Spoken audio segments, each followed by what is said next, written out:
Facebook is the most popular social media platform in Georgia, and mainstream media and different actors are developing their platforms on Facebook.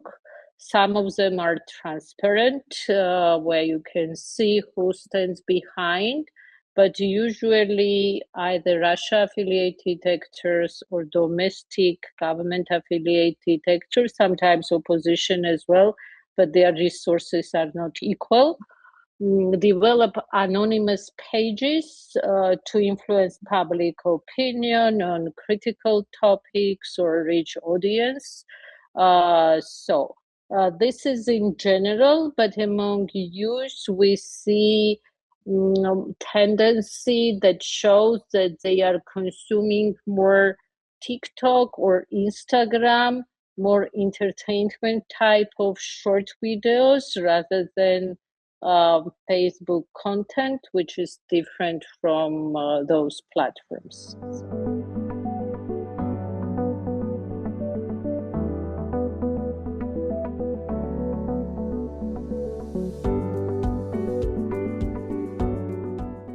According to opinion polls, TV still remains as a main source of information.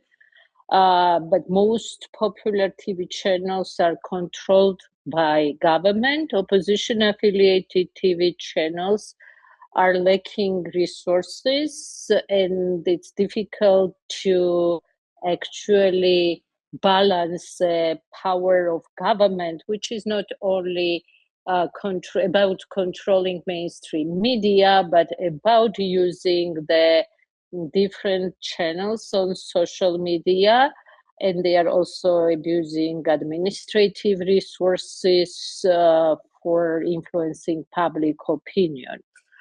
Opposition-affiliated Facebook pages are limited relatively. They also have their own channels of communication, of course, but it's about unequal distribution of resources between the ruling party and the local stakeholders, or local opposition.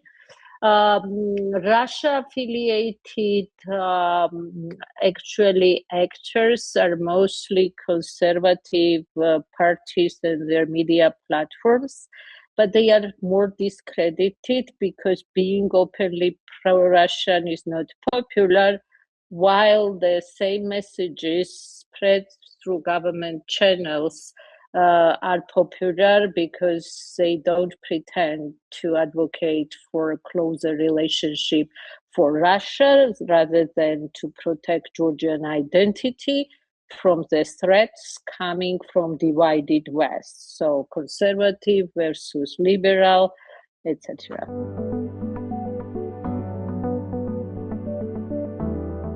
All of them are using these resources because it's cheaper, and when you have limited access to TV channels controlled by different political groups, it's easier to use social media for this purpose. Your previous question was who is winning this information, where I would say government, because they have more resources and diverse resources to reach different audiences, and their messages and modus operandi is more, I would say, their strategy of communication relies on public opinion, and they know quite well how to manipulate public opinion. For instance, instead of saying that we are leading country towards Russia, they are saying we are moving still towards Europe with dignity and peace, while they are isolating country from the West because they abandoned EU accession agenda several years ago, and they are not following any commitment, which is precondition of membership. So it's easier to manipulate public opinion for more resourceful actors, and government is clearly more well-resourced, and so this is main problem here. We're not talking about the FIMI, which is also a problem, the Russian information interference right now.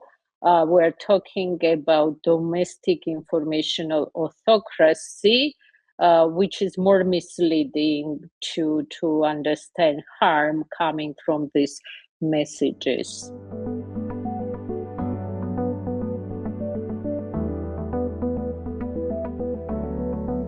Yes, they use the politicians, high-level political officials. So they are using social media. We're not talking about only about official channels of communication. There are government-controlled mainstream TV media outlets and their social media accounts, fake accounts, mimicking some news media outlets to mislead public. They use some journalist-related terms in their headlines, pretending to be news media while they are not transparent and connected to different actors. Besides this, we identified 4 cases when fake accounts stealing identity of different people were quoted in mainstream pro-government media as a real people to manipulate public opinion. So this is a combination of everything, and when you have rich resources and there are no red lines how you operate, so you can do everything and control. And actually, besides this, the strategy of government from the beginning was to create parallel institution to legitimate institution, like their own fact-checking platform, their own media self-regulation body, to discredit independent institutions and to mimic democratic process.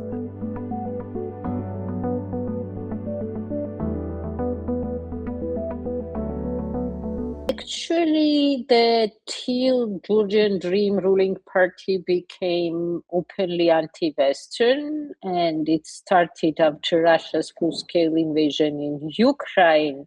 Russia-affiliated actors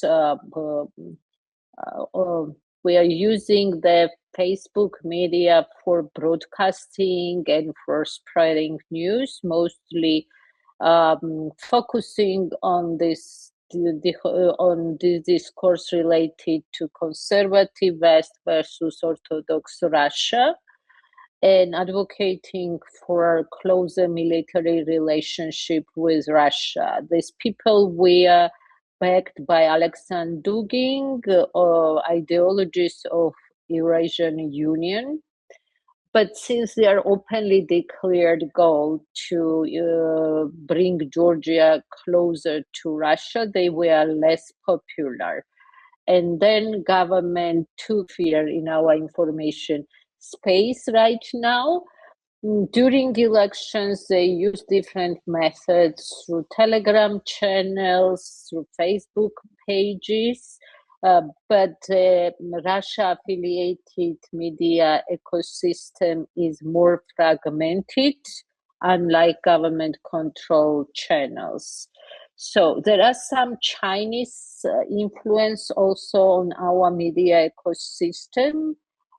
Chinese embassy provides funding for some Russia-affiliated TV channels to produce program, but Chinese influence is less visible compared to other actors as well. So, and actually, Iranian embassy became very active over last year, and the ambassador personally uses Facebook page to communicate with Georgian audiences in Georgian and their own language. So in response to criticism how Georgian government actually supports some Iranian religious groups locally.